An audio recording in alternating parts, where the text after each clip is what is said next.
There's no doubt that I had a pager like that. That would have been outstanding. I see simple with a pager, 100%. Like that. So, hey, a couple things. Obviously, coming off a bye week, it was really good for us to get a chance to get ourselves kind of rejuvenated a little bit. Probably because one of the biggest things was there's a lot of changes between that time. So just to have that time off just because of the head coaching change, the defensive coordinator change, we were hitting and running, so that helps a little bit there, helped us get back to healthy. And then also got a lot of good pre-work on Illinois. And so we're able to get work last week. Our kids are outstanding at how well they focus in. So we didn't waste any time when we were on the field. We had a couple days we were on the field and obviously had a great practice again on Sunday. So we didn't waste any reps or any time in that spot. So that's been really good. So the bye week was good for us to get back to healthy, get our kids, like I said, that bounce back, get a chance to focus in on a couple schoolwork things. That was really good for us. And then, transferring over to this week, it's been another great week for us. We have great kids that are locked in. Obviously, our challenge is monumental as far as we're playing a really good football team. I wouldn't say monumental as far as something that can be obtained, but it's just a very good football team that we're playing, so we got a lot of tasks at hand that we have to deal with, and they're doing a great job with it. So just, again, like that, just an impressive bunch of young men on defense and an impressive bunch of coaches.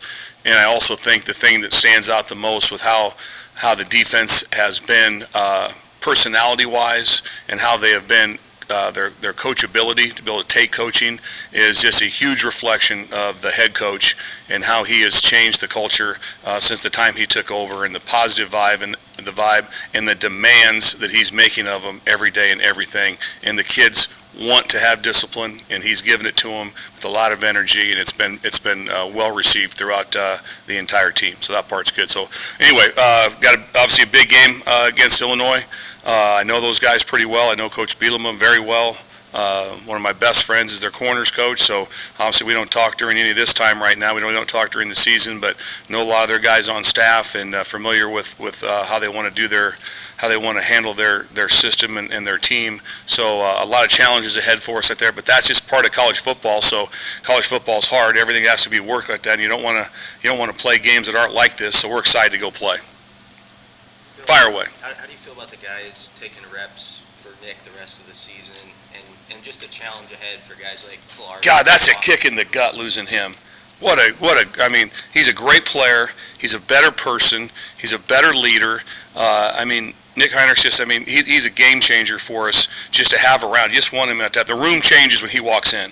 And the amazing thing is the room still changes when he walks in. On crutches. That just tells you what a great human that he is. So we miss him very much, and we've had a lot of long talks with him.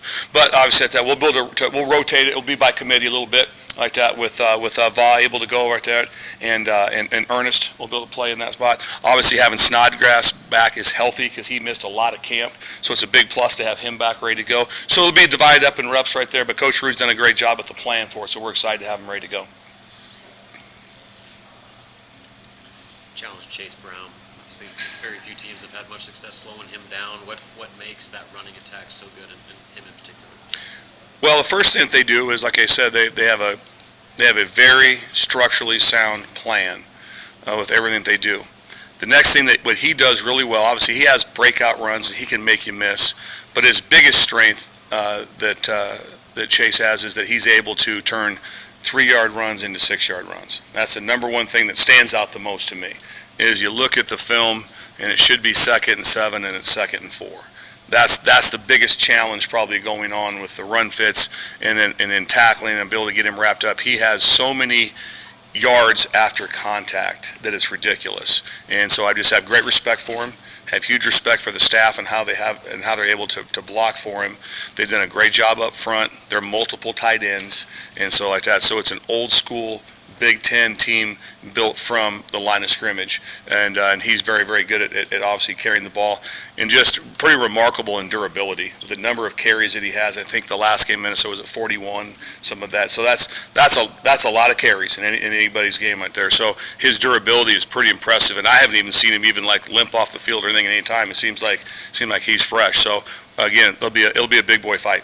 How have you guys felt like you've matched the physicality of your opponents up to now? How much further do you feel like you have to go as a defense in that regard? always you're doing one or two things. You're either getting better or you're getting worse. And so I've liked how we've been able to get better. We didn't do as good enough job like that, and I'll go coaching first on that against Purdue on the physicality part, because they were a little bit more multiple. And but I like how we're handling things up front. I like how our linebackers are fitting. Obviously, we did a very good job in the first couple games when I was in charge of the defense, and we had that changeover. Didn't do as well against Purdue, but we have a great plan for them to be able to get done. But we have to be able to match them like that, because it'll be that they're going to test your will at all times like that. Basically in strength, and they're going to really get you on fits, because they have a lot of gap schemes too, which means when there's gap schemes, that means that the everything changes on the run. And so they run counter extremely well, and they have different things. They run counter, they run power, they're a huge zone team, so they have all the complements off of what's going on in the run game. Hey, Bill, how has Marquise Beeford, it looked like he got dinged a little bit maybe in the Purdue game, but how has he come along? And also Phelan played a lot back there at safety. He did. We lost Buf in the first half, which kind of goes a little unnoticed, but he's a starting safety. He's a really good player, and so losing him in the Purdue game was a rough deal. Losing Nick in that, and obviously not having Reimer out there for the entire game was a little bit of a tough situation. But Buford's 100% back. He's able to go. It was more of a contusion injury that he had, that, to be honest with you, it happened on, I think, the first play of the game like that, and he still played through like the first half, and they came and told me at halftime he was able to go, and I was like, after I knew he was injured like that, just the guts he had to be able to come back, and we didn't know he was injured. He missed a play or two, put himself back in, and then he kind of let us know where he was at. So we're always, obviously we're always safety first at those spots. But he's 100% back and ready to go. And then Phelan's ready to go too. Phelan actually played very well for us. So it was a good deal. Anything else? A lot has been talked about Chase Brown. I'll get back to you. You want Yeah, good. Chase Brown, how great he's been, but Tommy DeVito, veteran quarterback, has had a pretty solid season. How do you balance trying to stop Chase, but also making sure you're not getting gashed against DeVito? First of all, if you look at his percentage, DeVito's a very good player. I recruited him out of high school, actually. Seemed like that was like 6-7 years ago, and he's still playing. So he's been playing for a long time. Obviously, a veteran player. He's played a lot of snaps. Hasn't played a lot of snaps for Illinois, but he's played a lot of snaps at football, obviously, and very impressive. So what they do off of their run game, just like everyone does in modern day football, is they have a really good job of RPOs. So they can throw the glances, they can throw the bubbles off the look that you give them, and he's very, very efficient. I think he's a 70-point-something percentage thrower. That's really, really good. And so he's able to throw that. He has balls that he knows where he wants to go with them off the look that he gets. And then the run game kind of limits you sometimes what you can do defensive-wise, coverage-wise. So he kind of gets a look that he wants like that. But he's very good at delivering the ball, and he's got big-time receivers. Hightower can take the top off of it. Isaiah Williams is a make-you-miss. He's a fly-sweep guy. He's a go-to guy on third down. So he's got a lot of talent all the way around him. So, but right now, the quarterback like that is, like I said, he's playing at a very, very high level. And I said, DeVito is someone that we have great respect for. You mentioned coaching error maybe with trying to stop the run against Purdue. What adjustments, though, do you think learning from that can you make or have you made when it comes to Illinois? Oh, you just match up the best you can. I mean, everything we did, in that game also was what we felt was the best thing to do at the time against Purdue. And there are some things that we didn't execute well enough. There's things I didn't do well enough as a coordinator to be able to get done through that. But there's always some things we go back, we evaluate ourselves all the time. The extra week, the bye week helped us on that to be able to get that done.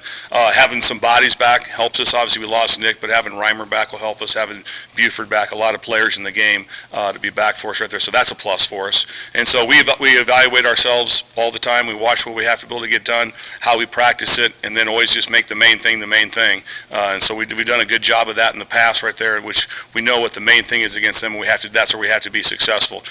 No one's going to, I love the term, stop the run like that. They're not going to come in here and rush for 4 yards like that. You got to be able to control the run. You got to be able to control it on certain situations. You have to be able to make sure you don't have big plays and breakouts, and then we have our opportunities to be able to make the tackles. We got to be able to keep it to the minimum, besides like what I said earlier, where all of a sudden a 3 or 4 yard fit turns into a 7-yard gain, which we have to defend very hard in this game. Is Illinois tough to prepare for in terms of complexity, or is it pretty standard?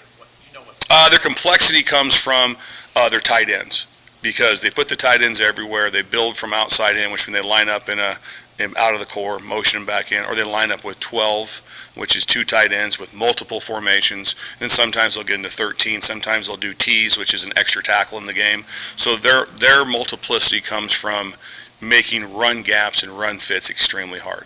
That's one of the things that they do very, very well. And then obviously they still have, trust me, the coordinator is really good. You know, he's been with Coach Bielema before, did a great job at UTSA, and so he also has all the dynamics of the spread game, the throw game. You know, having you spread out. He just does. He plays to his ability very well. When you looked back at the Purdue film, though, what were some of those things that you feel like were missed opportunities when it came to limiting the run? Biggest thing if you look at us, we contested balls all game long. So we had, if you turn the film on for us right there's not guys running wide open. We contested balls, all that. Bill will make a few more of those plays on contested balls. Or 2 more? Or Bill, to follow up on the question about physicality, Mickey opened his press conference yesterday talking about the importance of matching your opponents in their physical play. I mean, you've got the players that you've got, the depth issues that you've got.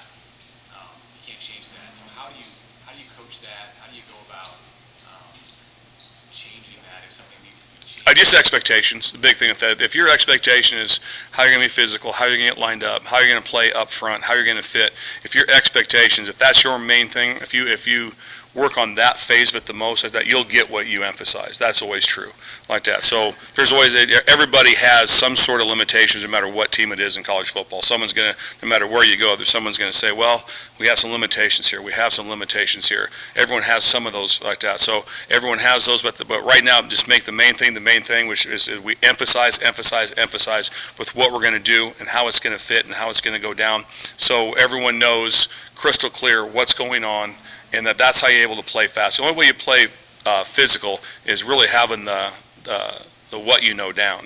So you know what you're doing like that. So you want to be able to have it like, it's not like, I wasn't sure on that. That can catch you right in the teeth pretty fast. So getting them that part, that'll help us.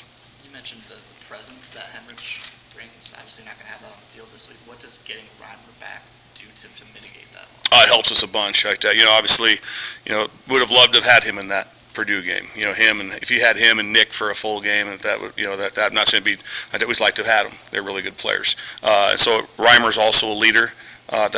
He leads a little bit more by how he plays like that, which is fine. That also is a quality of leadership. So we have plenty of guys on the team like that. That's one thing I feel great about with this group is they're a very, very, very tight-knit group. And so like that. So that's fun to be around those kids like that. Everyone's together. There's no fractions of that. So everyone's together like that. Nick will still help us in some fashion, but you do lose a piece when he's not on the field. When the pads don't go on, you lose a piece of the leadership part. That's just natural for us, which kind of stinks like that. So we'll have to get ourselves through that. But we have no lack of leadership. And then if you have a little bit of things that need to be better, then the coaches need to lead. That's just the way it goes like that. So coaches need to lead with that because the days of, someone's going to grab somebody by the face mask or this, that doesn't exist anymore. That's gone for a long time. So you got to be able to have quality kids that respect the process and how to practice. And that's what our kids do. They respect the process. Whatever we're doing, let's walk through whatever the phase that we're doing right there, they respect how we're doing it, why we're doing it. And they're very active. Their minds are going very quickly on what has to be done. That's how we're going to have our leadership. That's how we're going to have our physicality. That's how we're going to get this stuff going. Oh, thanks, guys. Appreciate you.